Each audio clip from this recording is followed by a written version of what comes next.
Joe, did it feel like we started cursing more after 2004? Uh, I mean, kind of. And by kind of, it's in that way where like you'd be at a party and you'd start smoking. Like I only smoke when I drink. But in this case, it'd be I only swear, but I only fucking swear with a British accent. Yeah. That's what you would do in 2004. It just became really cool to scream at someone as though you're from the UK. Oh, I mean, it's not that we didn't know who the English were before this No. point in time, but I feel like with like Guy Ritchie showing up Mm-hmm. and then suddenly this magnificent bastard by the name of Gordon Yeah. Ramsay, Mm-hmm. he he decides to start taking over reality TV in the early 2000s, and I feel like I changed personally. Yeah, Like I my mean, it was a game changer because until this point, with American broadcasting, television, movies, we thought the only role for the British would be to be an enemy, to be a villain or an antagonist. But someone's like, wait a second, what if he's mean but for good?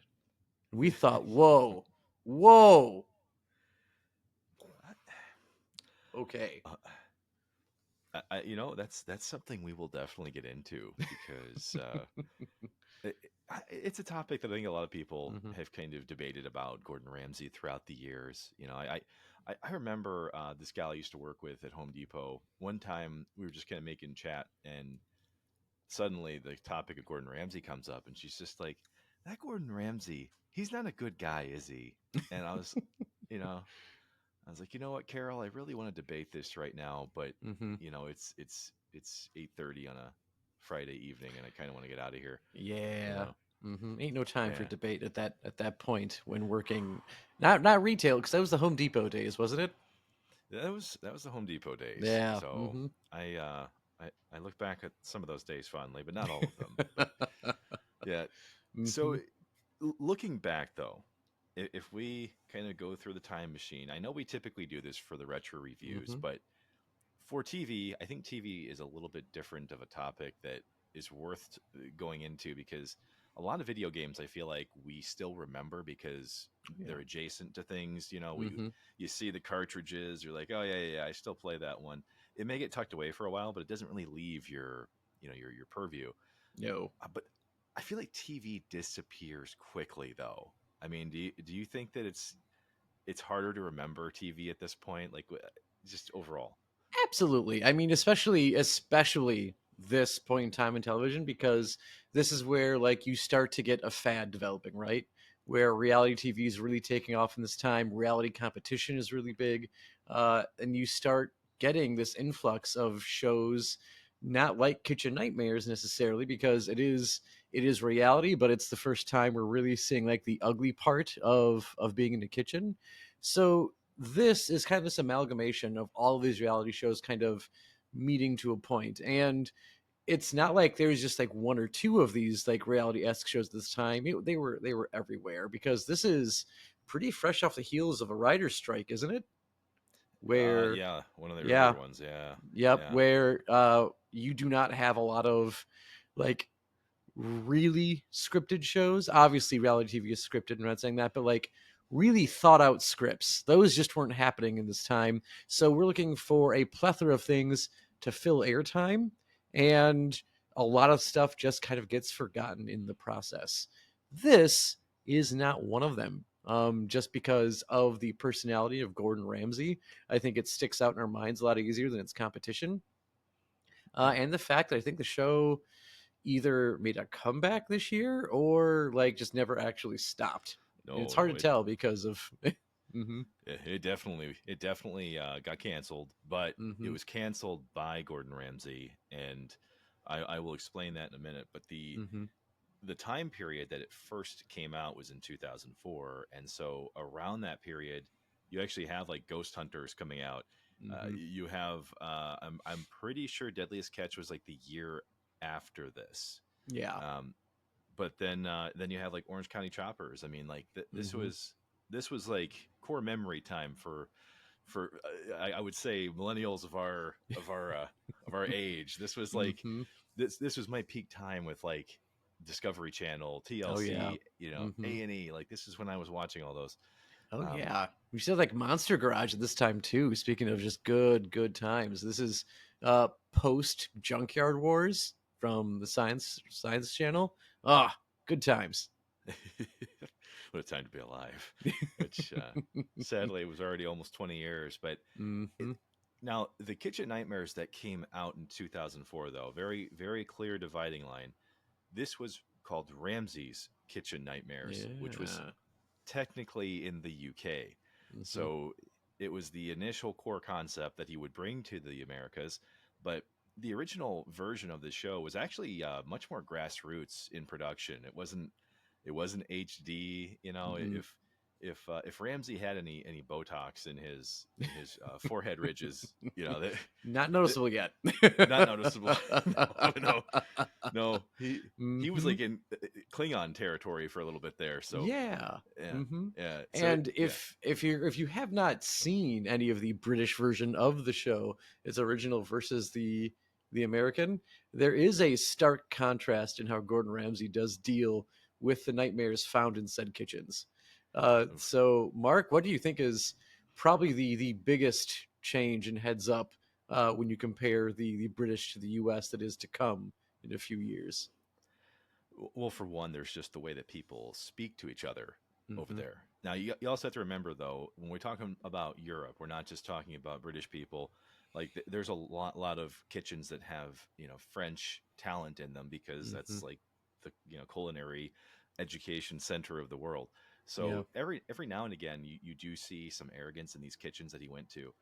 But I would say the biggest difference is this like tone shift where he's talking to people, he's still cursing, kind of like what you're used to. Hmm. But then there's like times when like he's talking to a chef or something, and you can tell it's like if it was like in America, these Hmm. people would be like getting like increasingly aggressive with each other Yeah. as they're speaking.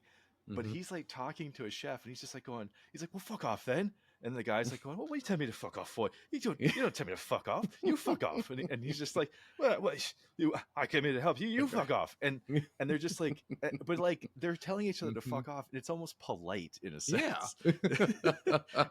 But Hmm. so there's that. But then there's this side of Gordon Ramsay that at times shines through in what comes later. But like he took a very early on, he took a group of chefs at one of these restaurants that he was trying to fix, and they went out and played a game of football together, or sorry, soccer. They Hmm. played soccer together, and it Hmm. was it was a it was actually a team building moment. It was bonding. It was Yeah. it was actually kind of Hmm. heartfelt, and so that was one of the biggest things I noticed. But I don't know if you agree with that or not. I do completely. And I feel like even though in the American version we do kind of get this, not kind of, it is a big part of every show that you watch um, of the series, is that usually the problems are much bigger than the food, and Ramsey tries to do something to solve that within the episodes, within the confines of the episode. So a lot of times in the American version, it looks more like an episode of Intervention than Yeah. him Yep. going out there and like just having a good time with the kitchen staff. But there is a resemblance between the two shows. Yeah. Yeah, which I got to say, I'm one of those people that absolutely buys into this concept that he's been putting together now for almost 20 years. Mm-hmm. I mean, so Joe, I'm sorry to mention this, but he had Motel or Hotel Hell that came out shortly after this, Mm-hmm. which I have to say is probably my favorite Gordon Ramsay series. Like the Hotel Hell thing is unique, and Mm-hmm. we're not talking about it in depth today, but just for comparison's sake, like Hotel Hell, he will go and completely revamp everything about the hotel, and there's usually a restaurant in them too, so there's like a little bit of commonality there. Mm-hmm. Um, but I will say for this whole restaurant idea, the fact that over 80% of restaurants are usually failing anyway, Yeah. it's it's making you wonder right away. Like the more you watch it, the more you think, is this concept worth saving? Should he go in there? Mm-hmm. It's Well, yeah. Yeah, I mean, it is a concept that I think is good. And I know I have not seen any of the 2023 series yet, but I think it's worth coming back. And I know we haven't gotten to why Ramsay decided to cut the cord on himself. I am mostly going to say his blood pressure is probably the reason why it had to go, especially the American version as opposed to the British. Um, but like I like looking back at their series, and again, dealing with the people had to just be mind like numbing for him. And it's not the people who just clearly don't get it in like an innocent sense where they're like they think they have good food because they like their own cooking. And then Ramsey's Yeah, like, no, you have no palate. Like there is some people who claim to have a geographic tongue that can just soak up all the flavor. You have like a bag of sand in your mouth, and that's what you use to like help shovel things down your throat. Like those ones, like you can feel for these people. Like they just like literally they have no idea what they're doing.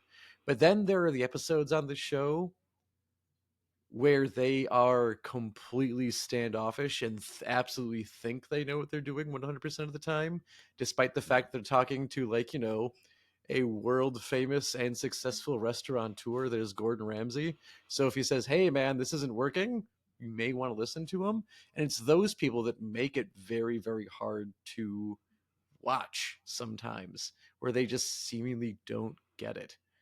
yeah, yeah. Like in the 2004 series, which had 27 episodes, Mhm. there was only maybe one or two instances of a chef who actually was making really good food, knew exactly what they were doing, but the concept just wasn't working. Like they couldn't Mhm. get foot traffic in. Maybe the prices were too Yeah. high, Yep. and so that was very unique. Like you're not usually going to get No. Gordon sitting there going like, "Oh, this is really good. What's Mhm. actually the problem here?" You know, that doesn't Yeah. happen. So, Mhm.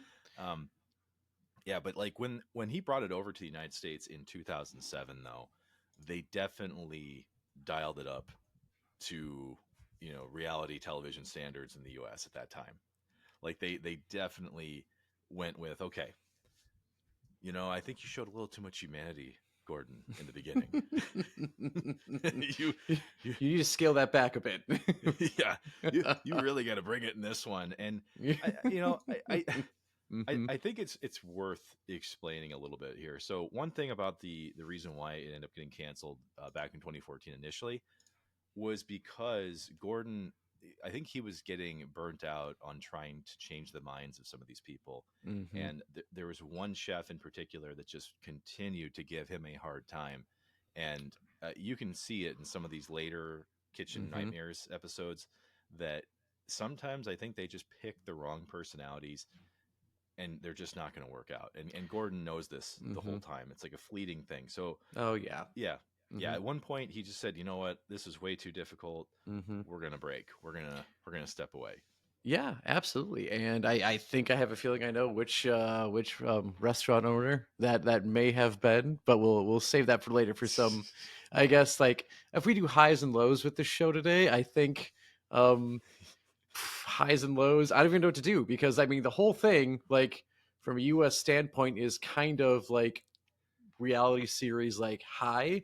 It is everything Americans like in reality TV, and that it's drama, it's like terrible personality to other people, it's confrontation from start to finish. A British man saying fuck a lot. It's got Oh yeah, everything we want. But as far as like the worst of it, like you said, just some of these people whose minds clearly will not change despite like him showing them success, and then they're just like yeah. fucking throwing it out the window. Like that's gotta be too much. But like any good reality TV series, there is a bit of a formula to the show. So Mark, tell us, how does one wake up from a kitchen nightmare? Well, typically it Mm-hmm. starts with the ask. Like they'll show you who these people are behind the restaurants, and Mm-hmm. they will give you kind of their profile, their story, and let them kind of tell you their side. And usually it's not like crazy long. It's a couple minutes, right? But by the time Gordon gets there, I feel like there's an unannounced level of surprise because sometimes it feels like people know he's coming, and then Mm-hmm. other times they don't, and it's a really weird, middle ground. I feel like they have to know he's like on the way, Oh but yeah. it, I sometimes it just you wonder though. uh, and so like in some of the later concepts that he would come out with, there was a different version of this where he would like it's called like 24 hours, I think, like Gordon's Hmm. 24 hours, Yeah. and Hmm. he would bring like this big RV and all this stuff out, and he would actually disguise himself so that people didn't know it was him.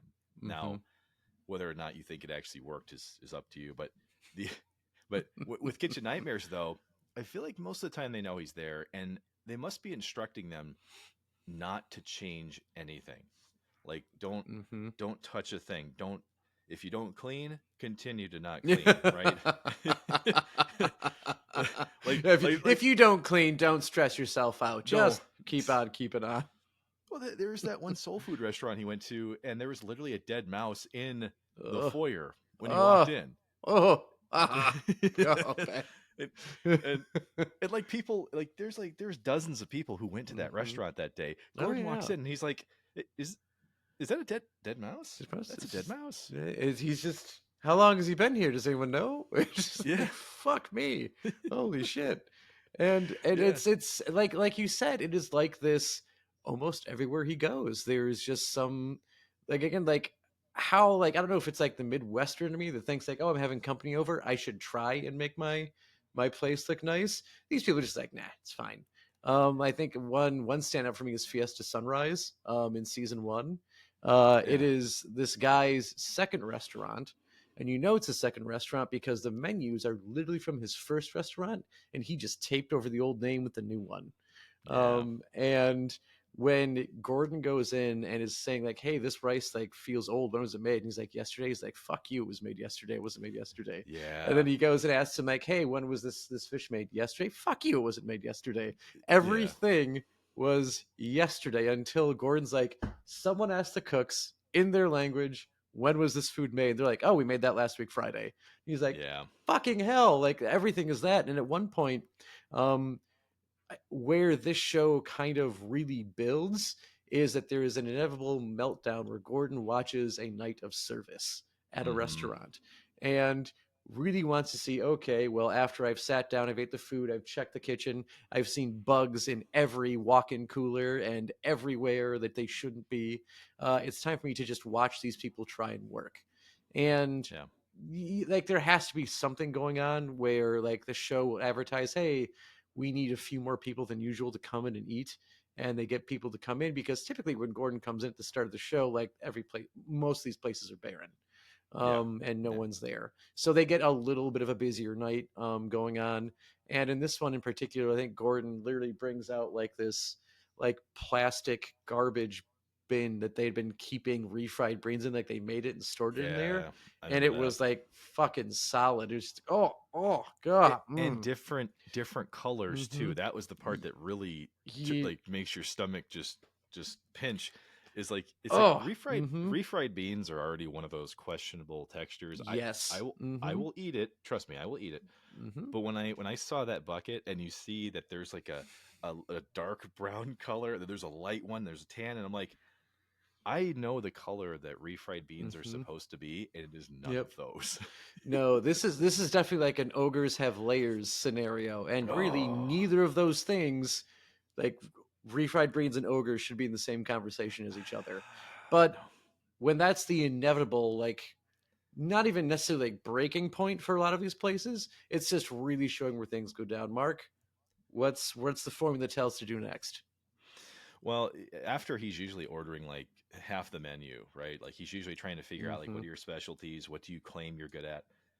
Every now and again, you do see a menu that has like a person in house who specializes in making desserts or something, Mm-hmm. and he immediately notices that stuff, right? Like he Oh obviously yeah. he's Mm-hmm. he's a trained chef, obviously, Mm-hmm. but like there are times when he's like, wait a second, this food, this all this other stuff, this is clearly shit. This is frozen. Who Mm-hmm. made this? I need to know who made this. And Yes. and if there's one thing I want to admire about Ramsay before we kind of go through the formula here, it's Mm-hmm. that he can pick this stuff out so fast, but he can also kind of pick like who are the real players here, like who are the people who are Mm-hmm. actually in this, that are dedicated, that want to be a part of this. And so that's something that I think is really cool to kind of watch work. Like once you see what the facade is, right? The tough Gordon Ramsay, the guy who curses, the guy that gets in your face. he's trying to test these people on purpose. He's Mm-hmm. trying to break them. He's trying to do this stuff. And once you kind of get past that, it's like the rest of this starts to make sense, right? Yep. Uh, Mm-hmm. so, but yeah, dude. Once he's away from like the table, and he gets in the back, as you mentioned, he's tearing stuff apart. He's looking for like, okay, what's the freshness back here? What Mm-hmm. and honestly, that refried beans bucket is not even the worst of it. No. If Mm-hmm. anything, I'm shocked by the amount of people that put like raw chicken on top of like Oh. cooked food, Oh God. and like there's like decaying fruit that's like on top of fresh Mm-hmm. fruit, and you're just like, this should never happen. Yeah. How have these places not killed people yet? Like, like I holy well, shit. Mm-hmm. sometimes you see people get sick while he's there, Mm-hmm. and like there's several episodes where like there's literally people vomiting, and what I still can't understand is how like some of these Mm-hmm. pizzerias he goes to, like how can you fuck up a pizza? I know, so bad. But then again, like this is also like actually there's an episode of this that actually makes me think of a business in my hometown who I won't name, although there are only two pizza places in my hometown. One of them is a Pizza Hut, and that's not the one I'm talking about. Where he has a pizza and he's like, it's just all grease. Like you lift up the slice and you see the Yeah, cheese go right slight. off. And I had this experience at this local pizzeria, and I was literally told when I picked the pizza not to drive too fast while the pizza was still hot, otherwise the cheese might go off. And I wanted to be like, then you're doing it wrong.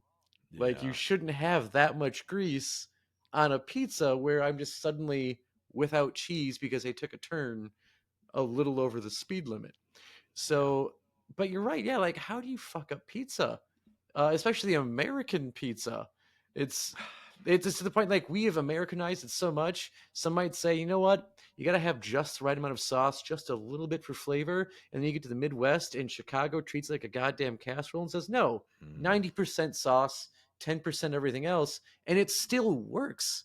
I was So gonna it's like, say, how the hell do these people mess it up? I I have no idea, but the whole thing that you kind of come to realize here is that the majority of these restaurant owners have no idea what they're doing, and that's not just on the TV show. I do think that there's a majority of restaurants that just don't know what they're doing. Mm-hmm. But obviously, Gordon Ramsay is there to do typically at least a small kind of remodel. Mm-hmm. Occasionally, he gets into replacing maybe some of their older appliances. Yeah. There's some where like there's a broken AC unit, and he says, "Okay, Mhm. how can you have a restaurant that's like 80 degrees in here?" But but Mm-hmm. whatever. And so they'll do state of the art point of sale technology. He updates a lot of that stuff for them. But Mm-hmm. the crazy part about it, Joe, like when you look at some of these renovation shows, like if we're going for like full on like house hunters and stuff like that, like Oh those yeah. Mm-hmm. shows, those are meant to be about the remodels and that kind of stuff, right? Mm-hmm. Because on these shows, like yeah, these are huge facelifts and a lot of work that goes into it, but they're usually the shortest part of the episode. Yeah. uh, the big reveal isn't really it. It's Mm-mm. it's how he's working on the people that are there. And I got to say, yes, a lot of reality TV is trash, but I Mm-hmm. I feel like he actually Mm-hmm. takes time to focus on people. Like I I mean, Mm-hmm. do you think that they maybe hide that too much or hid that too much when they were advertising this show? Oh, absolutely. And it's just because, again, like American reality TV is like it emphasizes so much on conflict among the characters that are in the show that we really want to just kind of see that there's a build. And a lot of times, reality, it's very quick resolution, if anything at all, and it just kind of either like spills over the next episode or it gets solved quickly and the new conflict arises as drama between characters like occurs. So it's just something that isn't a drawing point, at least in an advertising sense, for a reality show. But I don't think I can stress enough that it is quintessentially the most important part of every episode is Gordon working with the people to try and get them to see why the restaurant was failing, and it is their attitude towards change and each other that is going to solve most of those problems. And like I think in the episode that does get emphasized quite a bit especially I think it was like, I don't know, it was Burger Shack or Burger Stand, but basically it was the first two-parter of this series, Hmm. and you could just see that like the head chef is like making fun of the owner's wife constantly. The owner and his son, who he basically swindled money from to make his business, Yeah. those two are constantly at each other's throats. And then like the son and his wife just hates that entire family around that restaurant, and she's supposed to be in charge of making sure money's being spent properly. And it's just everything. Everyone who is has any point of power in that restaurant hates the other person or other people with equal or more amount of power than them. So getting that dynamic to change was paramount. And I think they spent probably half of the second episode just working on them getting to like be civil with each other. Yeah. I mean, there's a, like back when it first came out, I don't know if I really bought into Mm-hmm. the drama side nearly as much. Like it just didn't really land with me as well. And then as I got older though, I started to go, I totally get how those two don't talk to each other Oh anymore. yeah. Mm-hmm. and and you're it's almost kind of sad that you're like, all it takes is like one bad day that extends Mm-hmm. into a second and then to a third, and then Oh. the next thing you know, it's like 3 years of not talking anymore. And Mm-hmm. God, you just, and you can see it. You can see it on this show. Oh yeah, and It's it's exactly why Donnie S. Tricky does not do business with family. Like he just sees it and he's like, no, no, thank you. Hmm. see, and that's why I love Donnie Astricki, because he has one of the best statements ever made in a movie, which is, "I can't swim. I know I can't, so I keep my black ass out of the pool." And it's like, you know what, Donnie, I appreciate that. Mm-hmm. I can't do certain things, and you know what, I know I'm my going to tell strengths and know my somebody that. weaknesses. Yep, yep. I know, I know. uh, Not needed. Thank you, Donnie. I I will tell mean, someone now. I've had a Danius tricky moment in life where I was at a conference and I went to the wrong like session, and it was Mm. very clearly meant for elementary like learners, and I'm like, I am here for middle school stuff, and I am in the middle of everyone, and I am too embarrassed just to get up and walk out. So I just picked up my cell phone. I'm like, oh wait, she's having the baby. She's having it right now. And then I just got up and left, and they applauded as I left because you know it was a room filled with middle-aged women who are elementary teachers and they love kids. So when they hear a new one's coming into the world, they got really excited about it. And I just went back up to my room for the rest of the day. I'm like, I'm done. I can't show Yeah. my face. No, After now, you now I just, have a family that I have to care for up I here was that's gonna say, completely imaginary. yep, you have a theoretical family that you have to explain away tomorrow. So let's just figure that one out. Mm-hmm. Um, so okay, so we've talked about this a little bit, but I feel like this is a discussion point worth kind of opening up a little bit more here. You know, how much are we really seeing of like the Gordon Ramsay persona Mm-hmm. versus, like what is just entertaining, right? Mm-hmm. Because we've talked a little bit about how we straddle some of these lines, but Joe, d- do you see a dividing line here? Do you see a front in a way? Like what do you see on this? There's heavy straddling mark in Oh, this, because like if you do watch the British one, and like Mark pointed out, that you do get some confrontation, but it's very polite confrontation where they are still swearing at each other.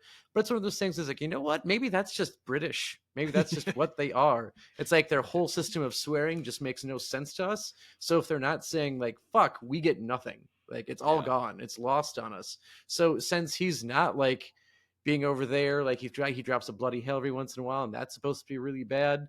But if he's not saying he shat on a turtle, then fuck, is he really even all that mad in the British episode? So exactly. it's this idea that like there is some conflict, and a lot of times when Gordon does react to things in the British one, he's just like, "Fuck, this is bad, guys." Like, holy shit, how'd you let it get this fucking terrible? Like he Yeah. is very much he is it's a guttural and visceral like reaction that he has to seeing something disgusting, or he's literally exhausted all forms of conversation where he's like, I just saw you all like just really like get mad at each other and you're at each other's throats, and fuck, how to get this bad. And that's Hmm. that's kind of how he is in the British one. And it's because he had that, he's not afraid to like swear at people or swear with people, I guess, as laughing at someone, laughing with someone sort of thing. Yeah. Um, that kind of attracted this idea that this could work in the US, except if you're going to swear in the United States, Gordon, you got to really mean it. Yeah. So it is just like, dialed up to 11 to really make sure we know Gordon is not just disgusted, he is furious with people in the American version of it. I think that's probably the most accurate assessment because when he's like swearing at people in the UK version, feels like he's still talking to them like on their terms. Like Mm-hmm. I think there's something about the locales that he goes to because they're typically smaller UK villages, right? They're not like Yeah. he's not going to London or something. Mm-hmm. Like he's usually picking a more rural restaurant clientele. So at times I feel like he is. I'm not going to say he's going easier on them necessarily, Mm-hmm. but you definitely feel him like instead of going like all the way up to the top of his cursing ladder, like no, Mm-hmm. he's gonna keep it kind of under control for a bit. But in the United States, he does not hold back. I mean, Mm-hmm. he's literally just calling people stupid and that you're fucking donkey, and Mm-hmm. he's really cutting through that bullshit. Like Yep. he just rips right into people, and so ugh. It's a wonder that Idiot Sandwich didn't come out in this series as opposed to another one. It really is. Yeah. Oh, mm-hmm. Well, but I mean, surprisingly, he's not usually getting involved in the expediting in Mm-hmm. these though. Like he does the expediting in Hell's Kitchen because that's kind of the whole point is that they need to experience the stress of working for him, right? But Mm-hmm. in this one, he's not usually expediting. If anything, he's spending his time trying to educate these people how to properly run the kitchen Yeah. and how to Mm-hmm. read a ticket and how to Yeah. how to Mm-hmm. communicate, like I mean, I only worked in a restaurant for like a year and a half, right? Mm-hmm. And I mean, you learn how to communicate with the people who are around you, but when you see a kitchen that isn't talking at all, and this happens a lot, by the way. Mm-hmm. like people just aren't talking to each other. It's like how does this happen?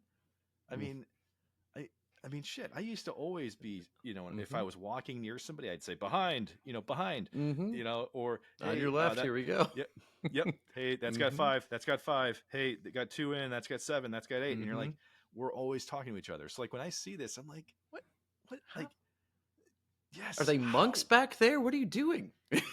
Like, I don't know. If anything, mm-hmm. I think it's kind of eye opening to, how a kitchen should operate and Mm-hmm. letting you see what's back there. I mean, I mean, Joe, to me, a kitchen's a kitchen. It's like Mm-hmm. envisioning what's going to be in a bathroom. There's usually not a whole lot of surprises there, No.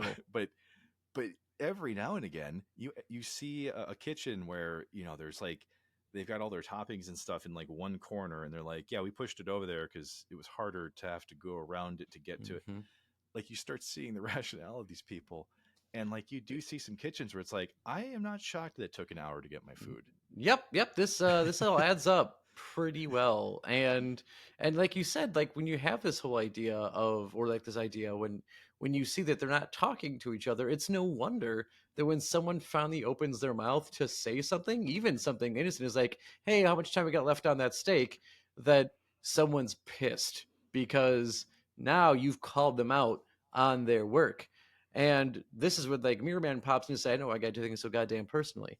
But uh, it's where they can't handle any sort of criticism to what's going on, and they Hmm. just lose their mind. I mean, the number of chefs that I think walk out on the show, whether or not Yeah, they are the head chef or the executive chef of the kitchen, which also is really great that when Gordon sees that title, he is going to yeah, demand something from that title. Where yeah, like, hey, if you're calling yourself an executive chef, you better fucking prove it, pal.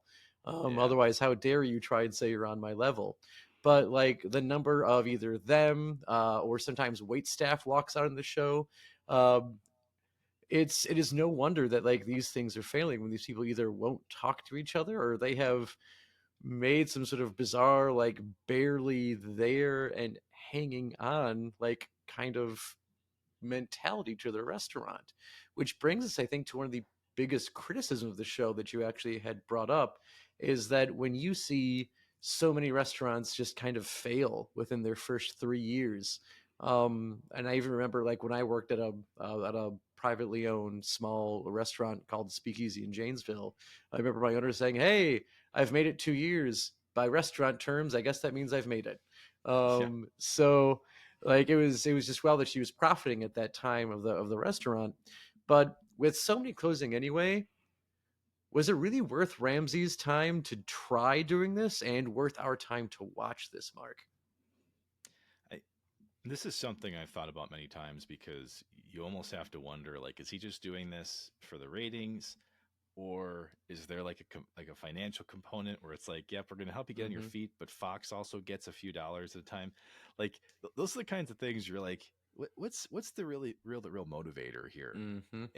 And so obviously from a commercial standpoint, I get what Fox is after, right? Oh yeah. Obviously Fox knows what they have. They have this firecracker of a dude who's going to eviscerate people Mm-hmm. and get to the bones here and really start building from the ground up.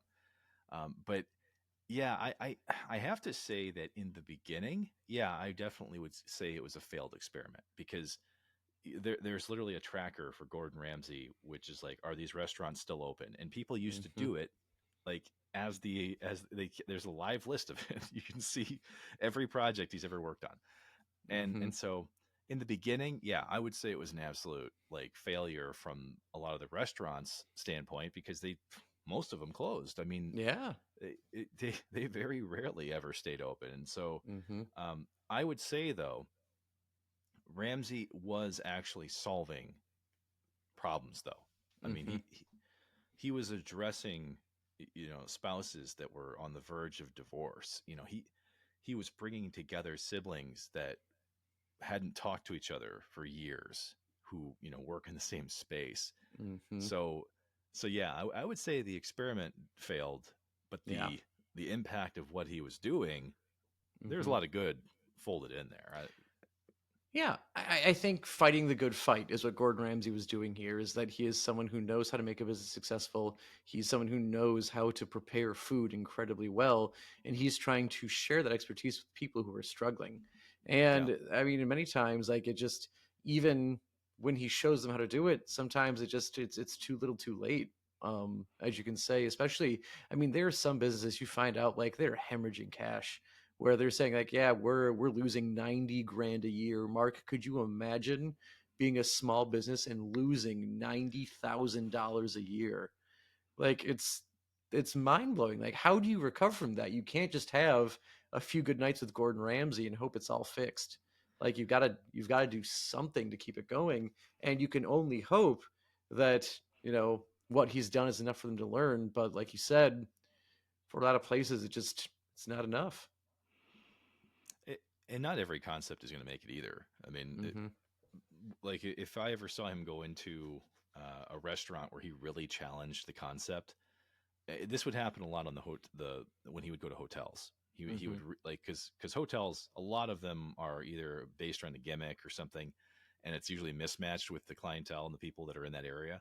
Mm-hmm. That doesn't happen so much here because most restaurants can exist in a 3 or 4 block area, and Mm-hmm. they may not be the only unique burger joint. They may not be the only unique Korean place, right? Mm-hmm. So he wouldn't really go in there with the intention to just rip it all out and go, we're going to do everything this way. He would just be like, no, I actually want to keep in the spirit of what you're trying to do and Mm-hmm. make this concept the best concept that's here. Yeah. Mm-hmm.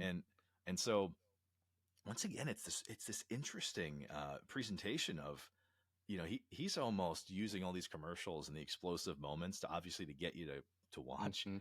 But once you're there, and the longer the series went on, by the way, he would try to get closer to the problem, which usually wasn't just operations; it was usually individual people. Mm-hmm.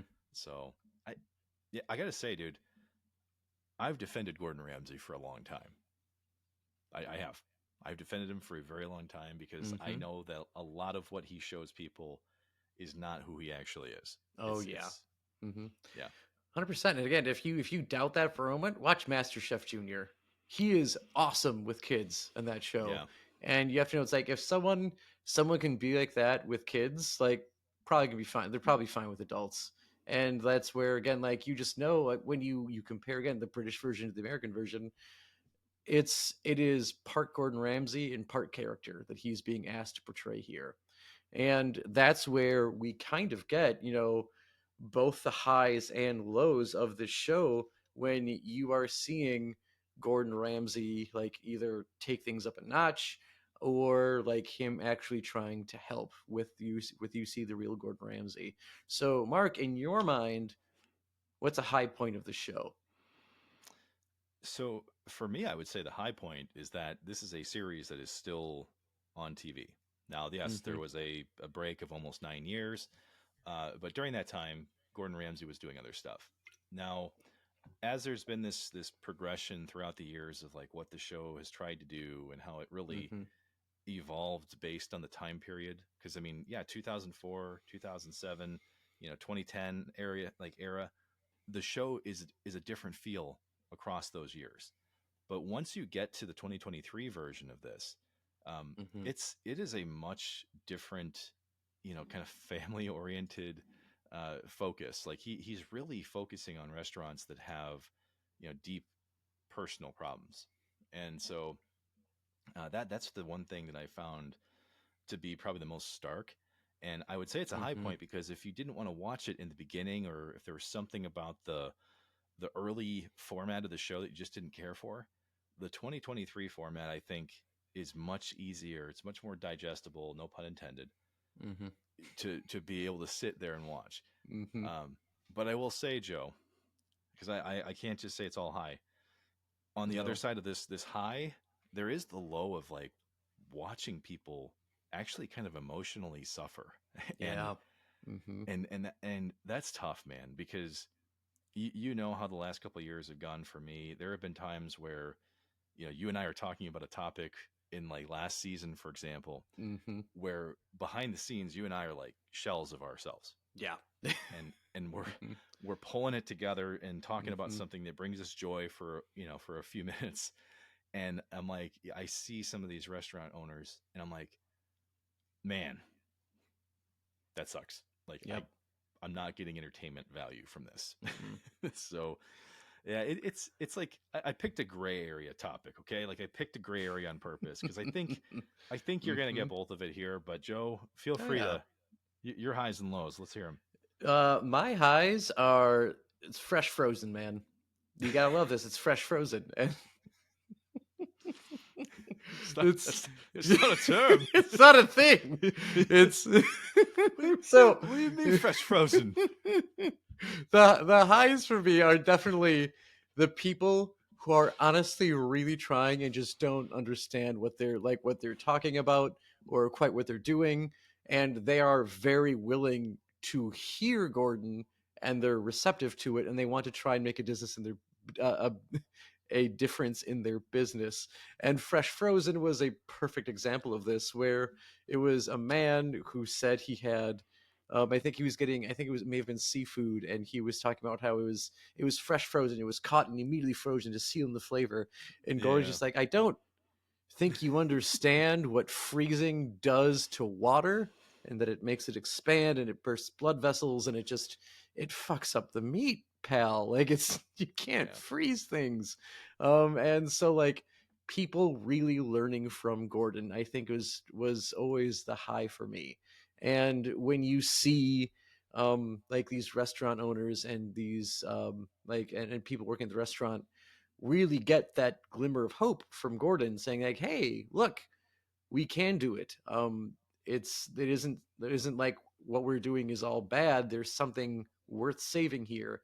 And he gets them to see that in almost every single episode, which brings me to the low point, which is also the people Gordon is trying to save, ironically. oh, yeah, And you have to look no further than Amy's Baking Company in yeah, 2015. yep. This has got to be the one. Like, if there's anything that made him quit, it's this episode. Um, and this is one where, like, on the surface, Gordon does come to the restaurant and he's like, I don't know why the hell you need me. He tries their food. It's like your entrees are good, your appetizers are good, your dessert is out of this literal fucking world good. He's like, you can cook, you can bake, you can do everything. What's going on? And then he sees how the owners handle criticism from anyone, whether it's Yeah. customers or the war they have with Yelp, or their own employees. And someone says, "Hey, I want this medium rare. It looks a little overcooked." And then the owner's husband walks out and says, "You're an idiot. You know nothing. Get the hell out of my restaurant." And he's like, Yeah. "I just thought that it was overcooked," and like they were being berated for it. They have the wait staff in tears every night, and then you find out that like a lot of the waitresses aren't even getting paid all that much because they take all of their tips and they decide how much the waitresses should have based off of how they basically feel on any given day.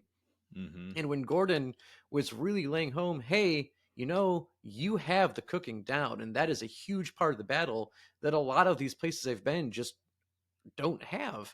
It's this next step that I think you could do really easily with, and you could fix it if you're just willing to listen to people and make small changes here and there, because you've got the big stuff. It's this that you won't cave on that needs to change, and they refused. This was like the only episode that I can think of where Gordon's like, you know what? Can't fix it. And he walks Yeah. out and he's gone.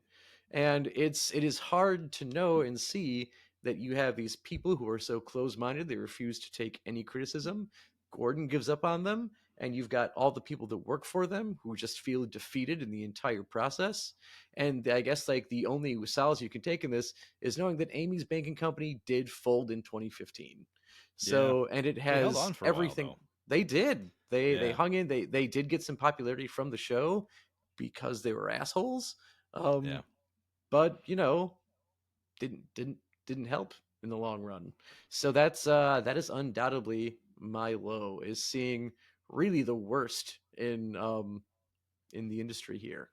Yeah. But now that we've got our highs and lows out of the way, Mark, how does this show persist in the minds of others, and why do you think it was able to come back?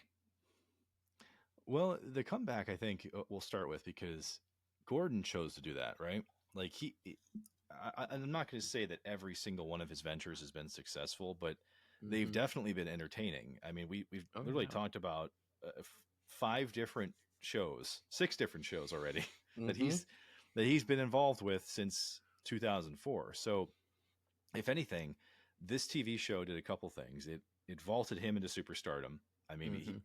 already successful chef, already good at what he was doing, Yeah. and then just went and suddenly it's like, holy shit, this guy is so crazy marketable, like, or Mm-hmm. marketable, I should say. Marketable is a that's like a failed idea of my own like food creations, I don't know. I but think you should. I think you should coin that one. Yeah, this is markables. markable. Yeah, we can Yeah. do this. I'm not arrogant enough to try, but maybe after a few beers, I don't know. Um, Or maybe it's just what you'd have, like something that you can just tolerate for a while, like you're drinking, like you try a new beer, like it's not great, but it's marketable. You just yeah, you yeah, go through it. Mm-hmm. yeah, but that's when someone leans in and goes, "Stop trying to make marketable happen. It's not going to happen." but Mm-hmm. but in this case he kind of like imagined the celebrity chef, right? Because the ones that I knew growing up were like Dom DeLuise and like Emeril Lagasse, and everybody knew Mm-hmm. Wolfgang, and those guys are like trained specific, I would say non-confrontational chefs, right? Like Yeah.